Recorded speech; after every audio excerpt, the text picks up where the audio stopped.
யோசேப்பினுடைய வாழ்க்கையை வேதத்துல வாசிக்கும் போது வேதம் அப்படிதான் சொல்லுது.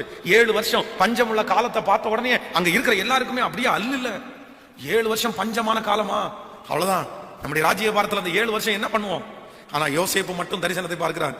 7 வருஷம் பஞ்சமுள்ள காலம் வந்தாலும் அதே 7 வருஷம் ஆசீர்வாதமான காலம் உண்டு. ஆசீர்வாதமான காலம் உண்டு.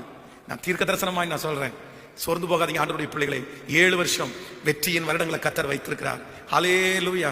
சோ நம்பர் 1, முதலாவது மன தைரியத்தை வளர்த்துக் கொள்வதற்கு ஒரு தேவனுடைய பிள்ளையிடத்துல இருக்க வேண்டிய ஒரு மிகப்பெரிய குணம் என்ன அப்படின்னா, உங்களுக்கு முன்பாக இருக்கிற பிரச்சனையை நீங்கள் சிறிதாய் பார்ப்பீர்களே ஆனால் உங்களுக்கு மனதுல பெரிய தைரியம் உண்டாகும். நம்புறீங்களா? விசுவாசிக்கிறீங்களா? உங்களுக்கு புரிஞ்சிருச்சா?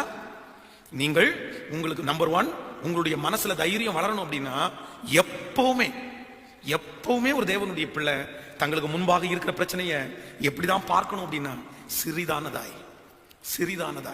இன்னைக்கு உங்களை பார்த்து நான் கேட்கிறேன், உங்களுக்கு மன தைரியம் இருக்கிறதற்கு நீங்க பார்க்கிறது எப்படி பாக்குறீங்க?